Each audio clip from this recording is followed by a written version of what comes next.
police helicopters overhead. It means there's a protest going on somewhere nearby. Common occurrence here in Brooklyn and across the country since the BLM protests began, weeks now.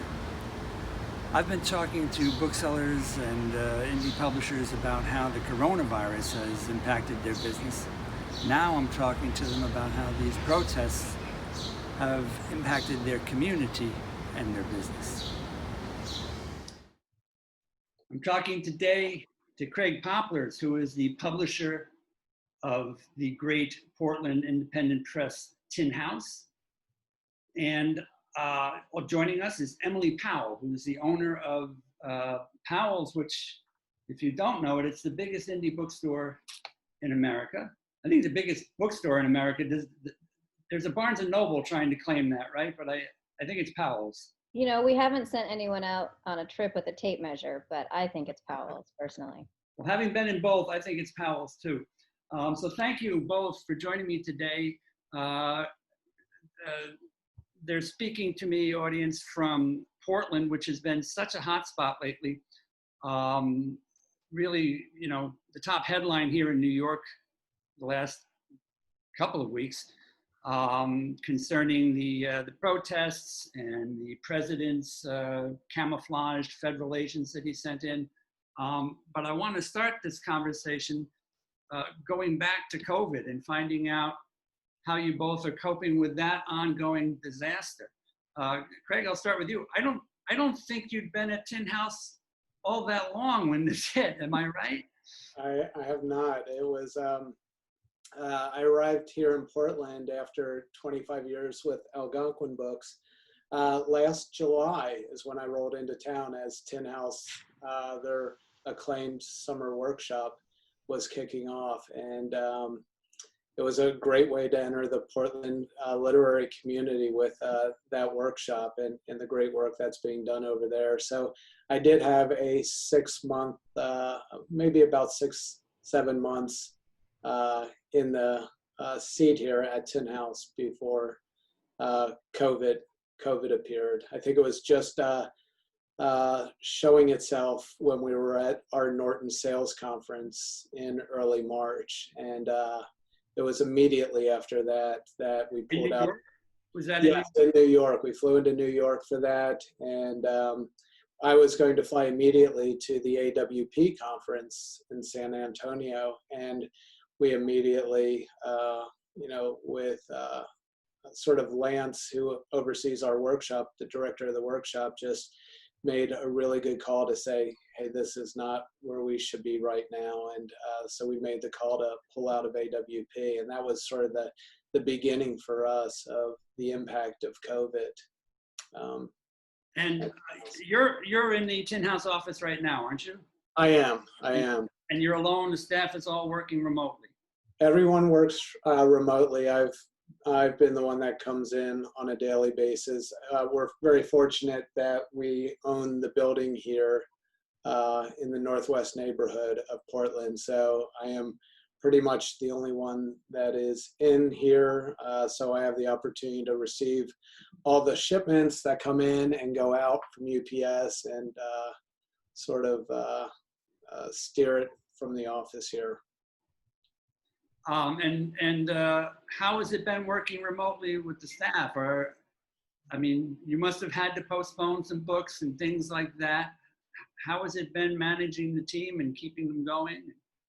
You know, that I have to really applaud the Tin House team of how well we acclimated to this situation. Our editorial director, Maisie Cochran, is actually based in Arkansas. And just the amount of back and forth that we have on the phone, via email, everything like that, I think part of it was somewhat integrated with having our editorial director in Arkansas, which allowed us to effectively move into this situation. Of course, we're missing that dynamic of running into each other's office and sharing news and that camaraderie. But you mean she was already working remotely? She was, yes.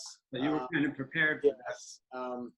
And so we sort of had that dynamic in place. It was just several of us moving into that arena as well. So I have to say it's worked really well. It's not perfect, but I feel that it's important for us to stay very, very safe in this situation. And Yes. being new to Portland, just seeing how this community responds to a situation like COVID has been incredibly, I'm just very proud of the Portland community, of how serious they take something like this. I remember reading, I'm not sure if you saw this, Emily, but it was an interview with Carrie Brownstein in the Willamette Week. They were asking Carrie how she feels about living in Portland during COVID. And she said, here's what I learned. People in Portland are followers of rules, and they believe in science.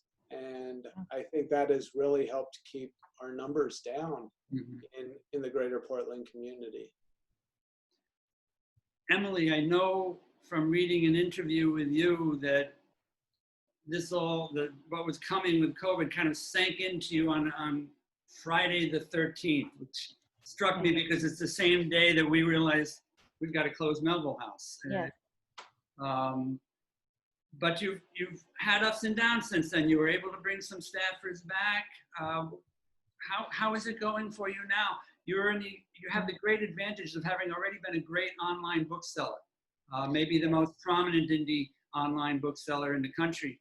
And I'm sure that did you well, but didn't make life easier.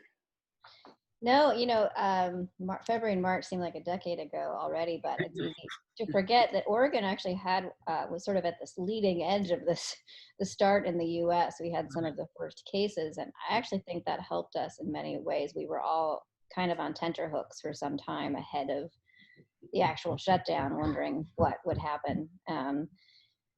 So yeah, I remember very clearly Friday the 13th, that whole weekend, it was a sort of minute by minute process. Since then, it's been quite the roller coaster. We had expected we would have to shut down the whole business. We really didn't know, this has never happened before. We thought our warehouse and our internet operation would need to close as well. And I was on the phone with the governor's team, and I kept asking, what can we do to help? And they said, you can keep people employed. And I said, okay, I can do that for a period of time, So we kept the warehouse operation going. We got that, directive pretty clearly. And customers, again, testament to Oregon, testament to readers, testament to writers. We had this explosion in sales, which was incredible and also overwhelming. And that, like a lot of retailers, I think at that time, we weren't set up to grapple with it. And my biggest fear in the time was just disappointing our customers and having them never come back. So we did our best. We brought employees back as quickly as we could once we realized we had this opportunity. And since then, it's been this sort of mostly steady decline, with occasional bumps, thanks to, for example, that New York Times article you referenced. And we are just doing our best, with the PPP money and on a day-to-day basis, trying to figure out what we can do to build the engine to get us through this time. We're still very cautious about the notion of opening our stores. There's, of course, the safety aspect, which is real and daunting. But our stores are also large, and opening them, frankly, just from a financial standpoint, grappling with how do you open a store of these different sizes, one of our stores is quite narrow. The spaces are very tight. Another store is quite square and open and airy. And so the challenges are not the same. But how do you open and provide staffing and safety and pay all of the janitorial, the not fun costs that come with having a store open, right, when your sales are going to be, abysmal, you can anticipate, or at least half of what they used to be. It's quite an algebra problem, and we have not been able to find a way to do that, to tackle it yet. So we're kind of in this moment of how do we get through the end of the year? How do we get a holiday season that supports the business and ride out 2021, basically? You mentioned that when you first closed, you had a terrific bump in sales online. Was that just people saying, hang in there, pals? I think it was a combination. I did this myself. I thought, oh my God, I've got my 5-year-old at home for the next few months. I don't know what we're going to do. I went to my local toy store, and got activities and blocks. And, I think we all thought we're in survival mode. So on the one hand, I think people were really stocking up and saying, I don't know what's coming, and so I better get ready. And absolutely, there was, folks trying to be supportive and just helpful. And has that kind of volume sustained? No, not even close. No. Really? No. Yeah, that was a moment. It was a lovely moment, but also a challenging moment. You want to take care of your customers, and so you make choices that aren't necessarily in the best interest of the business. Like we drop shipped from our distribution partners, and that's expensive. So did what we had to do, but it wasn't always for the better of the business. So in general, however, is online up while in-store is down? Is it compensating in any way? No, it's not even remotely compensating. The stores are closed, so of course there's really nothing happening there. Although we have curbside pickup set up at 2 of our stores, and that's helpful, something. Online remains up, I would say somewhat substantially from where it was, but it's a very small fraction of what we would see if all of our stores were open. So it's quite a kind of dance of how do we keep this going, and who gets paid when, and what are the right investments to make to sustain the work, knowing that probably the stores won't be able to open for some time. And is the state providing any kind of assistance if they are asking you to keep people employed? Are they helping with that? No, I think our Oregon's in the same position most states are in right now, which is a dramatic, budget deficit Right. as they grapple with unemployment and other needs and costs for safety for their worker. It's immense and sort of unimaginable. So no, but we got a loan from the PPP program, and we're using that. We'll use every cent we can, and I am grateful. We have a really remarkable team, creative. We're not, you all are in the book business. It's not like we're used to money coming pouring in left and right anyway. So we're pretty adept at saying, oh shit, how do we take this broken pipe and make it into something we could actually use over here? So for better or for worse, we have that skill set, and we're just having to work even harder at making lemonade. I like to think, being a small business owner, being in publishing, being in an industry that is just made of razor thin margins, makes us the best prepared people for this kind of business situation, just because you have to have nerves of steel and be able to deal with mystery. I don't know what's coming. Yes. Yeah. I think that's right. You never quite know. You never quite know what's coming in the book business. Something's always up in the next 6 months that you didn't anticipate. Right. Craig, I want to get back to something I started to ask you about. How did Tin House respond when COVID first hit? Did you postpone books? Did you keep doing books? Did you shuffle things around? How did the publishing program reflect what was going on? We did not have the ability to really shuffle books around our list. In 2019, we published 18 books in 2019. 2020, we're publishing 25 books. That was a significant change to the publishing program, and being very thoughtful about publication dates, knowing that we needed more sales income coming in to be sustainable and to sort of build a backlist program. We did not have the ability, just because of how small that list is, to say, oh, we're going to bump something to the following year. We did contemplate that with a couple books that are coming out on the fall list, but we also realized we needed that income. For a book that we paid the advance for, it was like we cannot go without some kind of income coming in September. Right. And part of our program, as we're trying to establish a more vibrant backlist program, when you're so front list driven, it's important that you have that kind of income coming in each month. So we didn't really have the ability to do that. One of the benefits of growing the list like we did in a very thoughtful way from 18 books to 25 books, our sales for the first 6 months of the year are up 45% over 2019. Wow. So it's a result, more or less, not necessarily of the register sales, but just sort of thoughtful publishing and increasing that list to where we really needed it to be.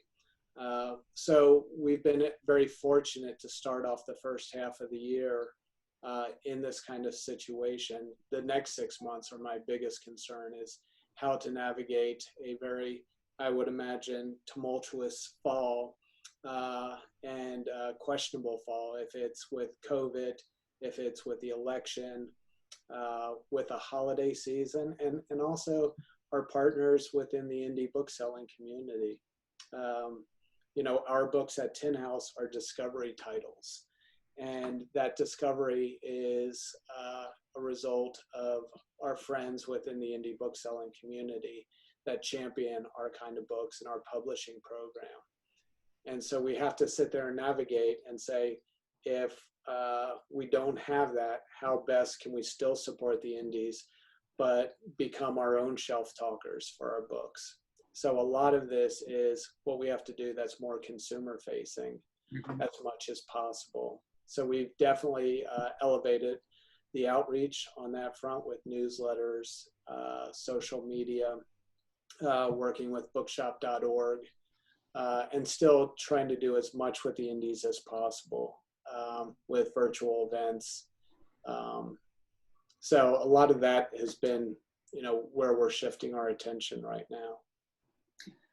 Emily, I imagine it's hard to buy front list books right now. I know the national sales trends seem to indicate that backlist is what's working for brick and mortar, at least brick and mortar that's open. People wanting the tried and true over new. Have you found that to be true in what you're currently selling? Well, you know, we're a little weird. Adopt that as some kind of motto, Emily.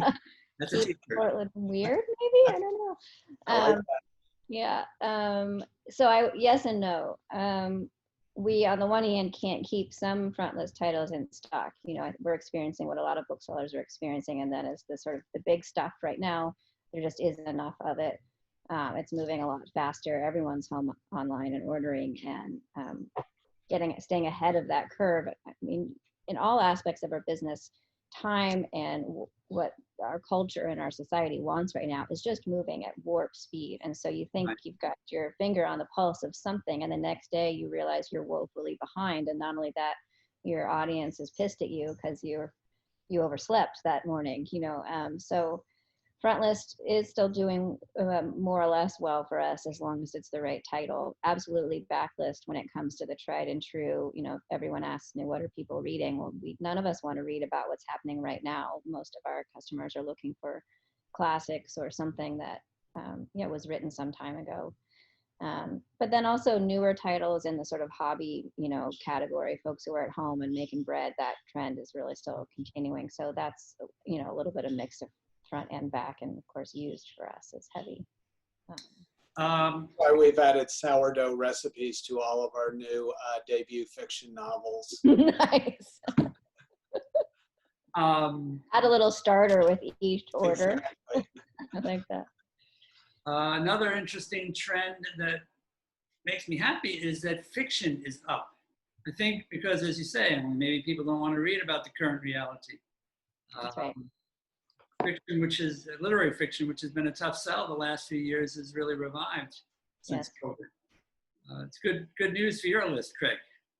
Yeah, I hope so. I think you're absolutely right. If it's the kind of fiction where they can escape into, I think that's you know, what people want to read right now. I find myself doing the same thing. It's very hard. I think our attention is so all over the place with trying to balance work and family life, and then probably from the same seat for many of us. And so that kind of escape literary reading, I think, is providing a nice balm for a lot of people. So, Emily, a little more, please, about what is selling beyond the sourdough recipes. And you really should suppress that if you can. I mean, what's selling? Well, of course, you know, the anti-racism titles that everyone is selling right now is Yeah. still doing well. Yeah. It really is to the themes you've already addressed. It really is, I think, either classics, folks saying, you know, oh, I never got around to that. But I'd say that sort of escapist fiction, literary fiction, but genre fiction, anything that is not about our current experience. Mm-hmm.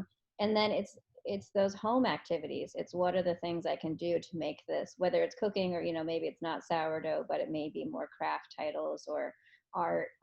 And of course, kids' books. You know, I always tell, you know, I don't have to tell you guys this, but when I'm interviewed by someone outside of the industry, the death of the book has been long foretold and is completely, you know, incorrect Right.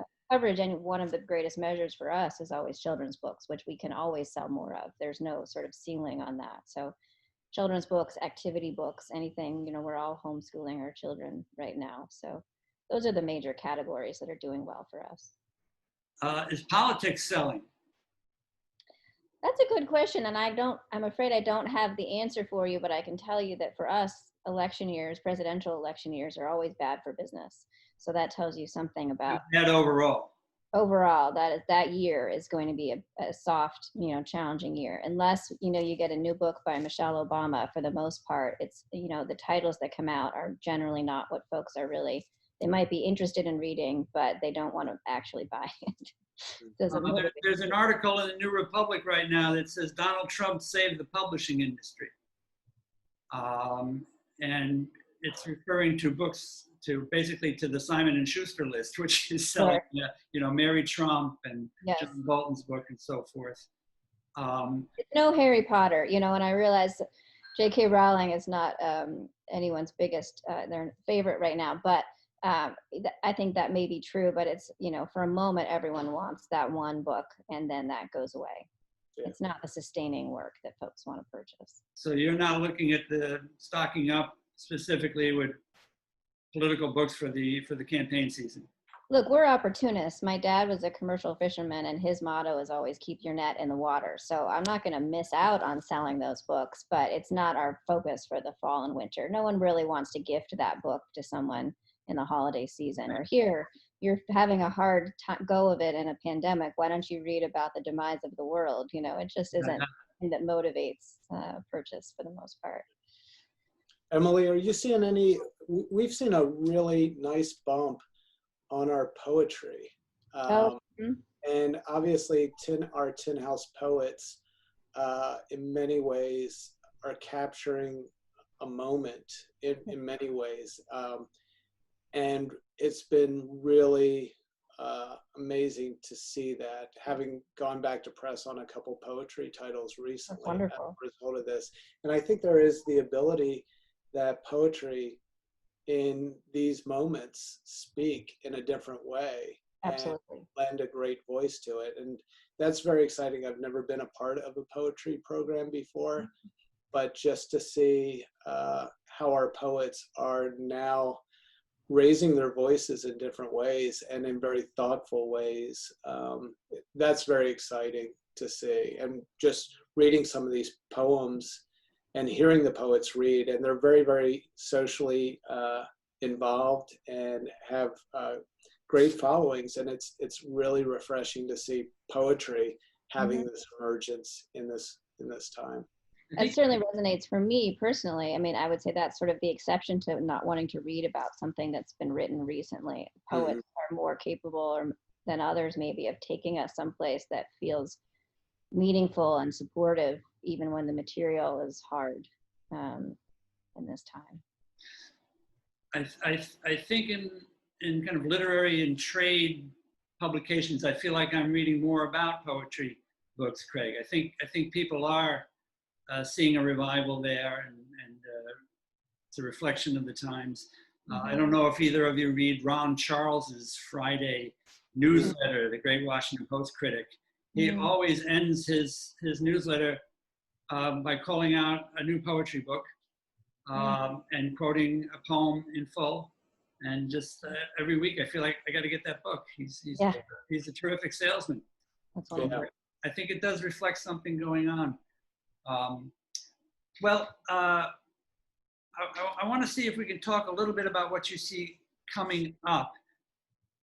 But I want to do that by asking you what it's been like to be in Portland through the last few weeks when the George Floyd protests and demonstrations just grew. And as we discussed earlier, the feds came in camouflage and kind of exacerbated things. Are either of your workplaces anywhere near all of this was going down? Ours is maybe closer than Craig's, but we've been really fortunate in that we really haven't been impacted. We're still quite a distance from where those protests are happening. Early on, there was some violence and looting early on in the very first days of the protests, and we heard anecdotally from folks that people were saying, don't hit Powell's. I don't know if that's true or not. I'd like to think so, but we've been fine. And, I'd say the city, I've spoke to a lot of folks who said, bring on the graffiti, as long as everyone, the police, the feds would start behaving themselves. That's not what any of us are interested in. But in terms of from a business standpoint, we haven't felt an impact. Has any kind of an impact on your staffs, on your employees? What has it kind of done for the spirit of the companies of the town? It's hard for me to say. I think on the one hand, if you've got a full-time job right now, you're pretty tired by the end of the day. And so staying up, most of the action is 2 or 3 in the morning. You have to really persist. So I haven't heard that our folks have been impacted in a physical way where they're going and then sort of struggling to get through. Yeah.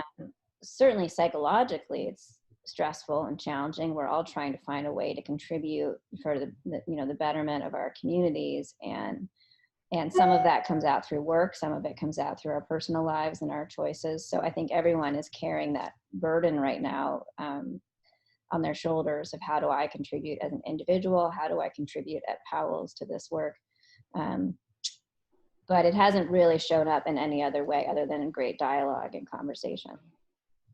Yeah, Craig, what is the impact of all of this time that we're living in, the coronavirus, the protests, the crazy election that's already underway? What's the impact on your publishing program? It's, and I just want to respond to how Emily thoughtfully approached what was taking place here in Oregon. For Tin House, our day-to-day business of book publishing isn't affected by it, but our staff, like Portland, is very socially engaged and very, very proud of their community and very, very proud of standing up for the right things. I've not been a part of that before moving to Portland, and there's a lot of great pride in wanting to do the right thing, and not just wanting to do it, but being actively engaged. And so I think the staff here is representing the greater Portland community in so many ways and aligned with that. And it was very encouraging to see the news early this morning about how the complexion of the protests changed last night with the withdrawal of the federal troops. But it is a town that is so actively engaged and wanting to propel things forward, not just for their own community, but the greater world in general. And I think that's also a greater reflection of what we do as book publishers and booksellers. I take a look at our list here at Tin House, and the writers that we're acquiring and promoting and that we're so excited about personally are contributing to that voice of activism. And I always look at bookselling and publishing as a very rebellious act to begin with. And so I think there's, wonderful alignment there. But it is, for like Emily, it's a lot to ingest as family, friends, community. but how does this all play out? You know, I never anticipated, I don't think anybody ever anticipated being in the roles that we're in and trying to navigate uncharted waters before. There's no playbook for what we're doing. What I am very proud of is seeing how wonderful the bookselling community comes together, how supportive Allison Hill and the ABA have been of the bookselling community and of houses like Tin House. The regional trade associations have put us in front of their booksellers, knowing that we can't be at these trade shows together, book expo, and we're now doing Zoom events with the regional trade association and connecting with them. And so I think we're just going to have to be as nimble as we can in these very, very uncertain times, and hopefully practice a lot of patience as well, because I know we're all feeling very exhausted about this. And it's always been a challenging business to navigate, of what people want to read, when they want to read, what they're not going to read. And but I've, like you said before, Emily, there's always been the talk of the death of the book, and I've been around long enough to say, you know, it's just not going to happen. Yeah. There's just too much passion of what we do on a daily basis to keep this going. So Can you speak to how you think this might impact your list? Will you do different kinds of books? Will you do more poetry books if they're yeah. selling? What do you think? You know, a lot of it, we're taking a look at, you know, price points. We're taking a look at the format. Does a trade paperback original make more sense versus a hardcover? How do we bring our backlist? You know, one of the things we had planned for this past summer was a big backlist program for our paperbacks, and we just weren't able to execute that because of it was all so retail focused.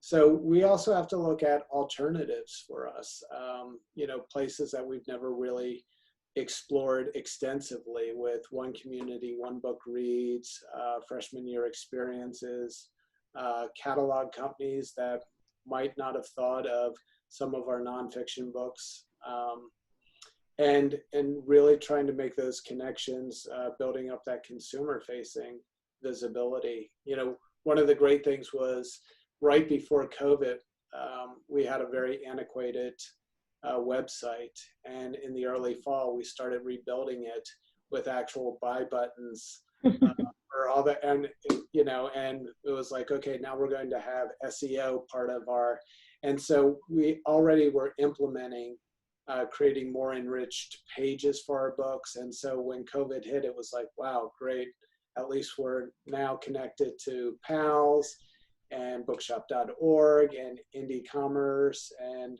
the other retailers as well. So that's going to be important for us to continue building that kind of framework that we really never had in place before. Emily, we were talking before we started recording about this stressful job being in the book business. You had a stressful job before all this happened. You have a lot of employees. Yeah. I think 500 employees. Does that sound about right? Yeah. Mm-hmm. And how many stores? 1, 2, 3, 4. Yeah, 4 plus our 5 counting downtown. I would think 4 plus the flagship. And that right there sounds very stressful to me. And now you've had to do more stressful things, which is let a lot of those people go in hopes of hiring them back. You've had to close the stores. Yes. In all of this, how are you dealing with the stress? Well, I confess I was a little late to our interview because I honestly forgot for a moment because I was in the jumble of everything, and you're lucky I got out of my bathrobe in time to get this. I just sit in the chair all day. Yeah. My neighbor's 5th grader comes to walk our dog, and every time they come a little later, and I still haven't gotten dressed yet because I haven't gotten out of my chair. So mostly it's just, you know, you take it as it comes and you do your best. I'm fortunate, and I have a house, I have food, I have friends and loved ones. Those needs are met. And in this time, it sounds so basic, but that's what we all need to sustain us. Honestly, what keeps me sort of in one piece is my lifelong purpose is to keep this business going. Yeah. And that's always been the case. It's never been easy. It wasn't easy in January when we had all of our stores open, and we had a lot of challenges in front of us. And being a 50-year-old business brings a lot of gifts and brings a lot of obstacles at the same time. So I'm not unfamiliar with the kind of weight of the work. And now it's the same. It's just bigger and heavier and scarier.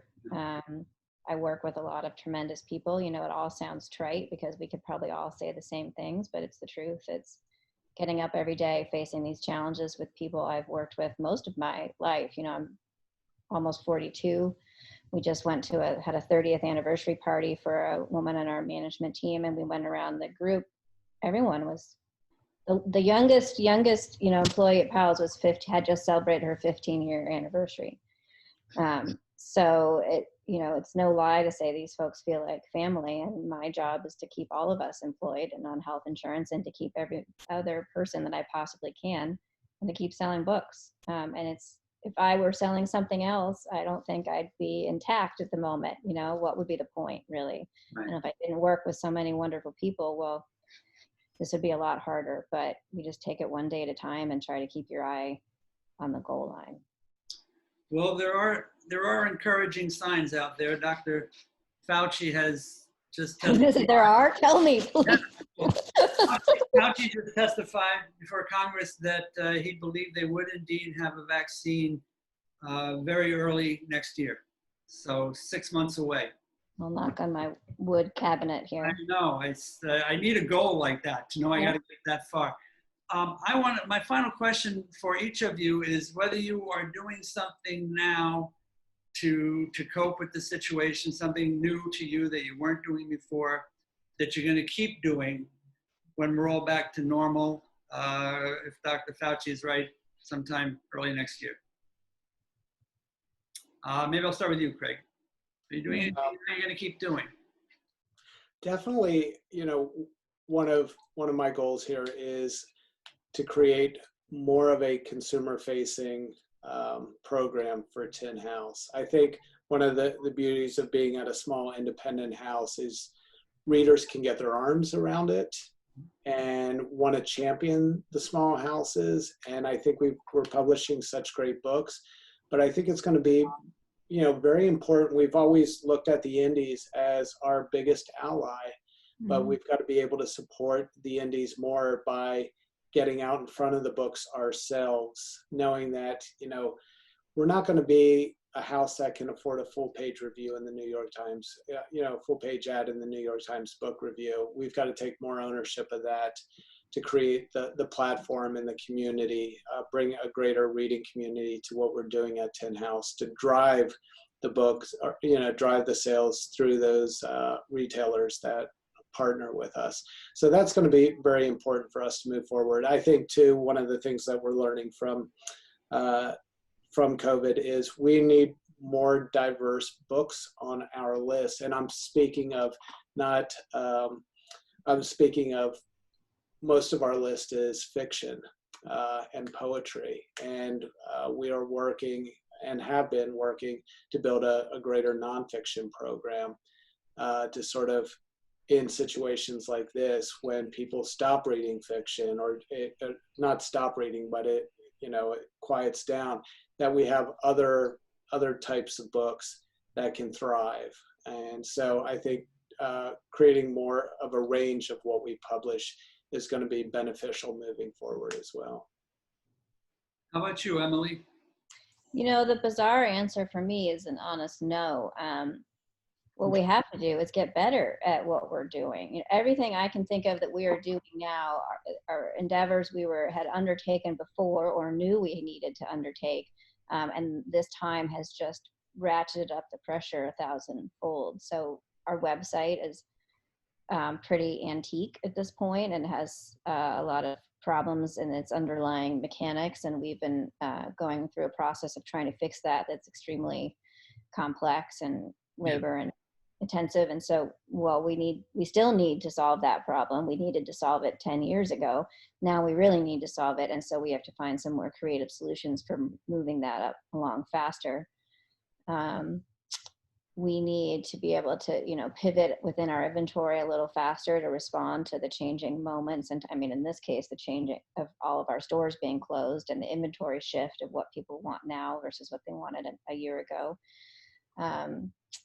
We need to work on our internal team dynamics, not because they're, faulty, but because the better we work together as a team and collaborate, the faster we get to the right answer. So all of this was work that was underway, but boy, is the heat on us now. Are you doing fulfillment right out of the warehouse, or do you do it out of the store as well? Well, both. And that's one of our challenges. We fulfill out of all of our stores. All of our inventory is live. And so it's pretty complex from an e-commerce standpoint. But yes, all of our stores are warehouse. And then, we partner with Ingram and other distributors and partners. Well, I'm going to leave it there. I wish you both the best. I'm very flattered to have your time and to have a conversation with you. One of my favorite publishing companies and one of my favorite booksellers. Weather the storm, and we'll hopefully get together at Winter Institute, maybe. Please, yes. Right around the time of Dr. Fauci's vaccine. Yeah. Well, thank you for the invitation, Dennis. I have to say, it's always a gift for me to have a long period of time to talk about books. No one else in my life is that interested. So There you go. thank you. Thank you, Dennis. That was wonderful. Yeah. Thank you both.